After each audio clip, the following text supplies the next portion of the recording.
Magandang araw, magandang panahon.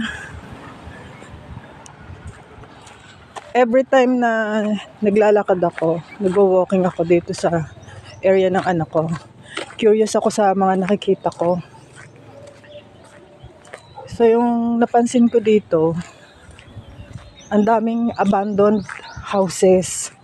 Pero hindi naman sila mga hindi naman basta bahay lang kasi malalaking bahay. Tapos wala nang nakatira. Parang kahit caretaker, wala nang nag-iintindi. So parang na-curious ako. Katulad nitong pupuntahan nating yung dalawang bahay na magkatabi. Etong sa may left ko, may gumagawa dyan eh. Pero etong isang bahay na to, ayan. Kung nakikita nyo naman, ang daming mga tuyong dahon. Parang alam mo na wala talaga nakatira, inabandoned na. Pero maganda naman yung bahay. And then this one, I think this is a 3-story. Kasi may siya 2-story pero meron siyang rooftop. Wala ding nakatira. Nakaka-curious lang. Pero siguro totoo nga yung sinabi ng anak ko na kasi mga students nila, ang dami doon na hindi lang 1-2 yung bahay, more than 2. Meron nga daw 5 pa yung bahay. Hindi lang dito sa Naypyidaw, hindi lang sa Myanmar, kundi pati sa ibang bansa din. Last time pumunta ako doon sa dulo ng kalye na yun. May humabol sa akin na aso. Pero hindi naman siya yung tumaho lang, hindi naman siya yung nangangagat. Kasi halos lahat sila dito may mga alagang aso katulad dito sa bahay nito.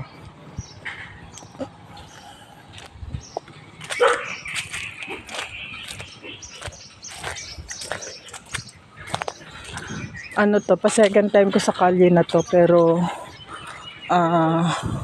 hindi ako tumuloy last time kasi nga na may asong sumusunod sa akin. Ang lalaki ng compound nila. Ang gaganda ng mga bahay. Pero ang daming inabandoned na.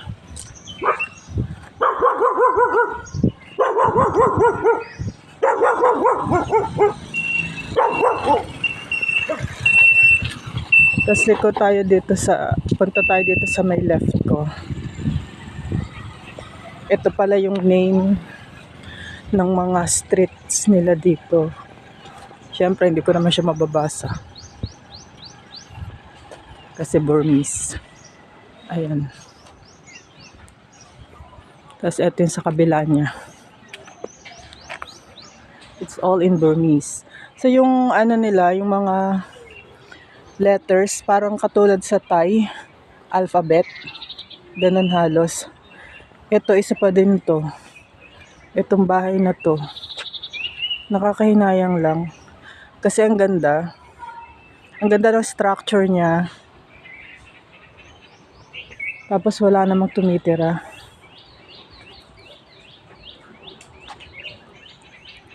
Tapos kung na-notice nyo dito sa village na to, dito sa lugar nila, sa Otaratiri Township, ang daming mga puno. Parang may kukumpara ko siya doon sa atin sa Philam. Kasi ganun yung vibe ng Philam. Etong isa na to, yung sa harapan ko, siguro may tatayo dito. Parang siya, parang dalawang properties. Tapos katabi nga niya yung bahay na pinakita ko sa inyo na abandoned. Pero ang ganda. Kasi mag 1 month na ako dito pero wala talagang nakatira dyan. Siguro nasa abroad yung pamilya. Ito yung isang bahay. Nakakatakot lang pasukin. Kasi mukha talagang ano na, iniwanan na. Tapos yung ano niya, yung compound, puro ano na siya, puro mga damo, tsaka mga wild grass, mga puno na pinabayaan na. Let's go to the next street. Tingnan natin kung may mga bahay din na naiwan doon, na inabandoned na. Ito, sayang din to. Ganito kalaki yung compound ng bahay na tinitirhan ng anak ko. Ganito siya kalaki. Ayan.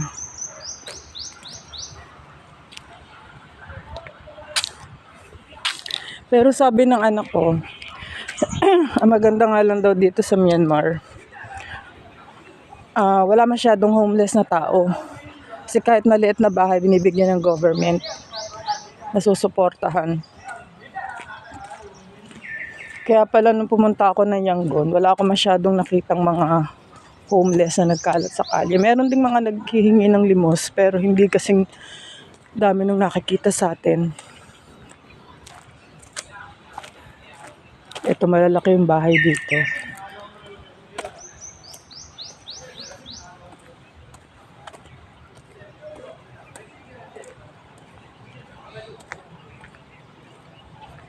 Tsaka kung na-notice nyo, lahat ng mga bakod nila, gate, may barbed wire. Pero sa tingin ko naman, hindi naman ganun kadelikado dito. Safe naman.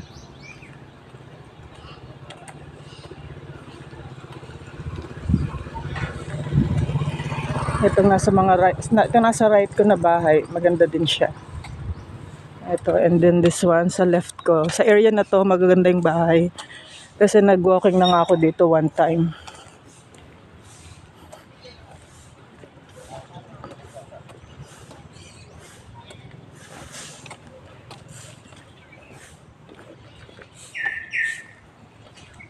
Ang luwag nung ano nila, ang luwag nung kalye. Tapos, ang lalaki ng bahay. Ayan, oh.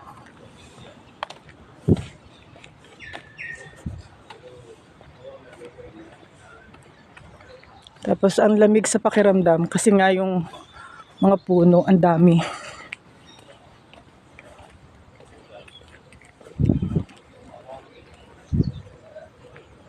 Ito, this is another one. Ang gaganda ng ano nila, ng design ng mga gates. Siguro kung ako yung may trabaho dito, mas gusto ko magstay dito sa lugar na to kumpara sa Yangon. Kasi tahimik. Tapos mas mura nga yung mga bilihin. Ang ganda ng bougainvillea, oh. Yeah, that one. Ang ganda rin ng gate nila. And then may barbed wire din sa taas.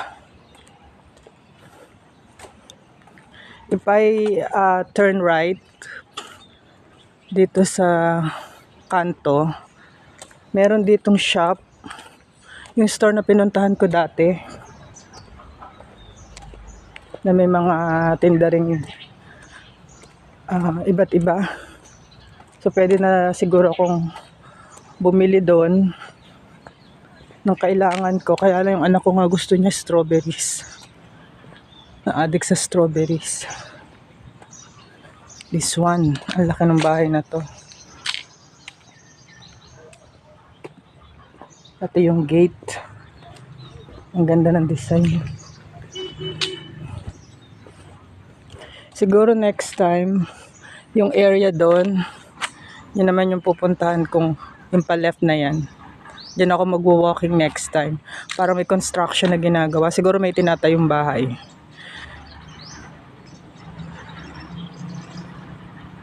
Tapos ang ganda ng puno na yun, oh. Kung nakita niyo yung yellow, yung puno na may mga yellow flowers. Ang ganda niya. Nung drive kami papuntang Junction Mall. Nakita ko yung ano nila, yung side ng kalye. Ang gaganda ng mga puno with, yun nga, may mga yellow flowers yung puno. Tapos eto yung bougainvillea, ang ganda. This is a nice place. Ang ayaw ko nga lang, walang nagme-maintain ng ano nila, ng streets. So kaya ano siya, maduming tingnan. Itong kanto na to, nakikurious ako, hindi ko naman alam kung anong itinitinda dito. Dito sa stall na to.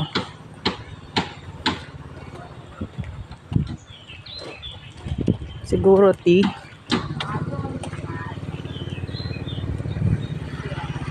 Tapos ayun pala yung shop na sinasabi ko. In front of me.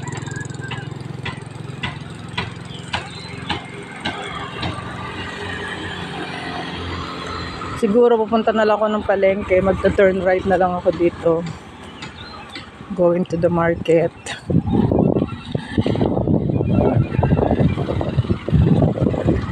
And tingnan natin sa area na to kung may makikita pa tayong iba pang mga abandoned houses.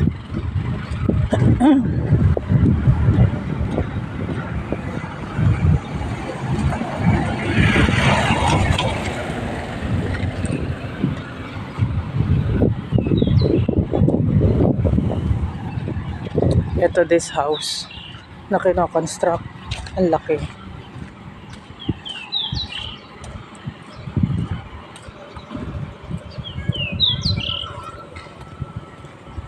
So, ganyan nga yung mga materials na ginagamit nila for building.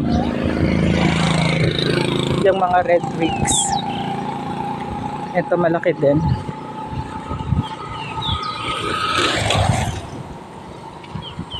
Yung the red bricks.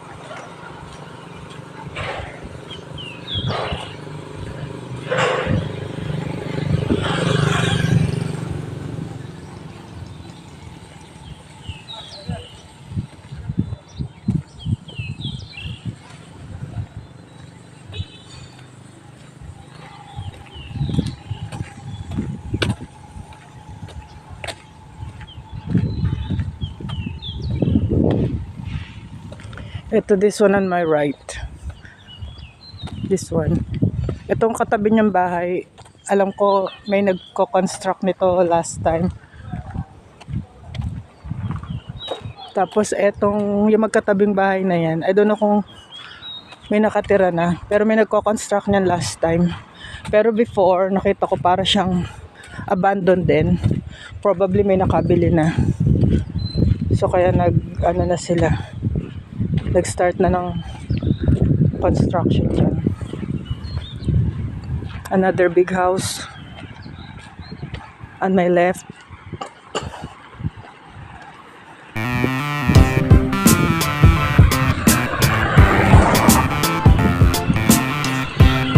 Ito siguro yung puno na may mga yellow flowers.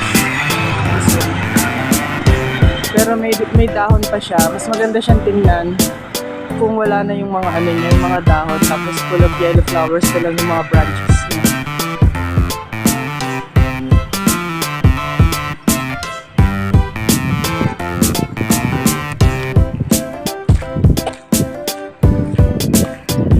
Kung nakakita tayo ng mga malalaking bahay, meron din namang parang ano lang, simple lang, like this one, made of nipa lang. Probably wala pa silang budget for construction, pero they have a big property. Look.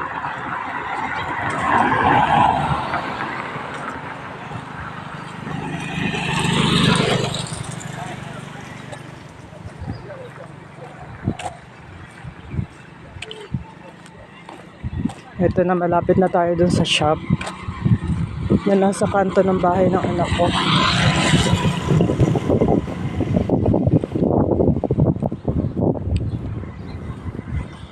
Tingnan natin kung kaya pa ng mga paa.